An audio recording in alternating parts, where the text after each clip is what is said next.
పూజ అని మనం ఏ ప్రక్రియనైతే మనం అనుసరిస్తున్నామో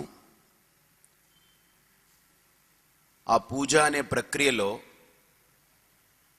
ఒక్కసారి మనం దాని లోపలికి వెళ్ళి పరిశీలన చేస్తే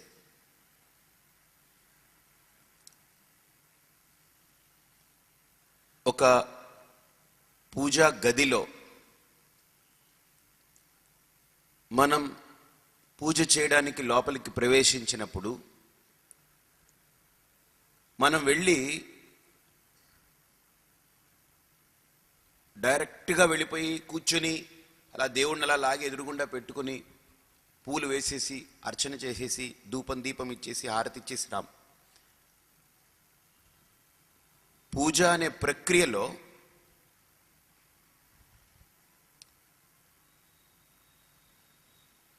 ఒక అద్వితీయమైనటువంటి ఒక కాన్సెప్ట్ ఏంటనంటే, ఆ పూజా మందిరంలో ఉన్న ప్రతి దాన్ని మనం బొట్టు పెట్టి పూజిస్తాం. గంటను బొట్టు పెట్టి గంటకు కూడా దానికి కూడా పుష్పం పెడతాం. దానికి ఒక మంత్రం ఉంది. గంటను పూజించడానికి కూడా మంత్రం ఉంది.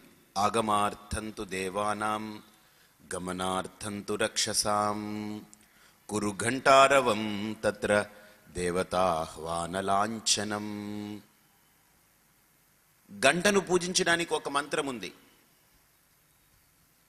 అలాగనే ఆసనానికి కూడా ఉంది. మనం కూర్చునే ఆసనానికి కూడా అక్షంతలు వేస్తాం. ఒక్కోదానికి మంత్రం ఉంది. అపసర్పంతు ఏ భూతా భూమి సంస్థితాః ఏ భూతా విఘ్నకర్తారః తే నశ్యంతు శివాగ్నయా. ఆ పృథివిని మనం ప్రార్థిస్తున్నాం. అమ్మా, నేను కూర్చుని ఈ భగవంతుణ్ణి ఆరాధించడానికి నువ్వు నాకు ఆసనంగా ఉన్నావు. నేను వేసుకున్న ఆసనం చిన్నపాటిది, కానీ నువ్వే నిజమైన ఆసనం. పవిత్రం కురు చాసనం. ఈ ఆసనాన్ని పవిత్రం చెయ్యమ్మా. ఎందుకంటే నేను కూర్చున్న ప్రదేశము ఏ దుష్టశక్తులతో అయినా, లేకపోతే ఏ రకంగా నన్ను ఈ పూజకు ఆటంకపరిచేటువంటి శక్తులు నా మీద ప్రభావం చూపుతున్న వాటన్నిటిని నివారించి నా ఈ పూజ సవ్యంగా జరగాలి అని భూమిని ప్రార్థించి మన ఆసన శుద్ధి చేసుకుని పూజలో ఆసనాన్ని కూడా పూజిస్తున్నాం. దీపం వెలిగించిన తర్వాత దానికి కూడా పసుపు కుంకుమ పెట్టి, గంధం పెట్టి, బొట్టు పెట్టి, పువ్వు పెట్టి, అక్షంతలు పెట్టి దాన్ని ప్రార్థిస్తున్నాం. దీపదేవతాభ్యో నమో నమః. దీపాన్ని నమస్కారం చేస్తున్నాం. అంతేకాదు, భగవంతుణ్ణి పెట్టినటువంటి పీఠం ఏదైతే ఉందో ఆ పీఠాన్ని కూడా అర్చిస్తున్నాం. పీఠదేవతాభ్యో నమో నమః. మనం ఆచమనం చేయడానికి కలస పాత్ర ఏదైతే పెట్టుకుంటామో పంచపాత్ర, ఆ పంచపాత్రకు కూడా బొట్టు పెట్టి, గంధం పెట్టి, బొట్టు పెట్టి, అక్షతలు వేసి, పుష్పాలు వేసి దాన్ని కూడా నమస్కరిస్తున్నాం. ఆ కలసే శుధావతి పవిత్రే పరిశుజ్యతే ఉక్తైర్యజ్ఞేషు వర్ధతే ఆపో వా ఇదగం సర్వం విశ్వాభూతాన్యాపః ప్రాణావా ఆపః పశవ ఆపః అన్నమాపః సమ్రాడాపో విరాడాపః స్వరాడాపశ్చందాగుష్యాపో జ్యోతిగుష్యాపో యజుగుష్యాపః సత్యమాపః సర్వా దేవతా ఆపో భూర్భువస్సువరాపవోం అని ఆ నీళ్ళని పూజిస్తున్నాం. కలశాన్ని పూజిస్తాం. కలశస్య ముఖే విష్ణుః కంఠే రుద్రః సమాశ్రితాః మూలే తత్ర స్థితో బ్రహ్మ మధ్యే మాతృగణా స్మృతాః కుక్షౌ తు సాగరాः సర్వే సప్తద్వీపా వసుంధరా ఋగ్వేదో యజుర్వేదః సామవేదో హ్యథర్వణః అంగైశ్చ సహితాः సర్వే కలశాంబు సమాశ్రితాః. కలశాన్ని ఆరాధన చేస్తున్నాం.